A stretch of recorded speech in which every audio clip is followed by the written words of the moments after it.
ہر مشکل، دوسری جو بات مجھے آپ کے سامنے رکھنی ہے، ہر مشکل سے نکلنے کے لیے اہل علم نے قرآن حدیث کی روشنی میں 2 کاموں کو انجام دینے کا حکم دیا ہے۔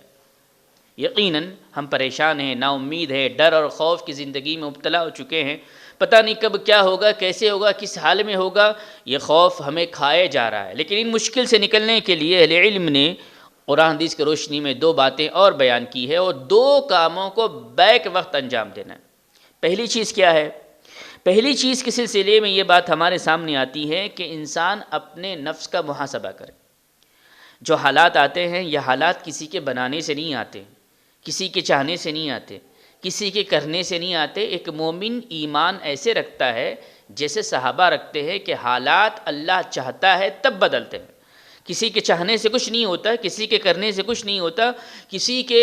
کروانے سے کچھ نہیں ہوتا، جب تک کہ اللہ تبارک و تعالیٰ نہ چاہے، چاہے وہ حالات ہمارے حق میں ہو یا ہمارے حق میں نہ ہو۔ یہ اطمینان قلب کی سب سے بڑی دلیل ہے کہ میں اور آپ ان حالات کو اللہ کی طرف لوٹا دیں کہ اللہ نے چاہا ہے، اللہ کی یہ مرضی ہے، اللہ نے ہم پر ڈالا ہے اس وجہ سے تاکہ ہم کو آزمایا جائے۔ ایسی صورت میں اور آپ سب سے پہلا کام یہ ہے کہ ہم اپنے نفس کا محاسبہ کریں۔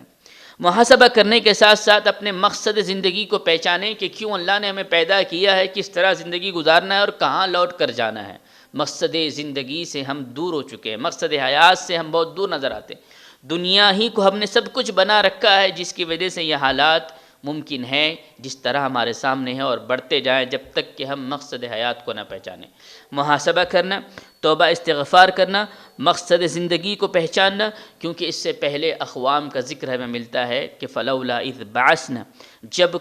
فلولا اذ جاءهم بعثنا تضرعا، جب کبھی مصیبت آئی ان سے پہلے قوموں پر،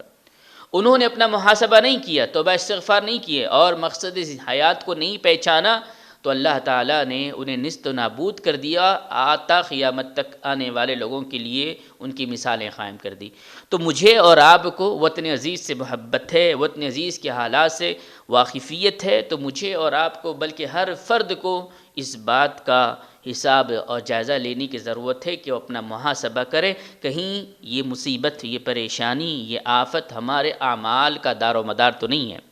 ہمارے کرتوتوں کا نتیجہ تو نہیں ہے، ہمارے گناہوں کا سبب تو نہیں ہے۔ سب سے پہلا کام یہ ہے کہ محاسبہ کیا جائے، اور اس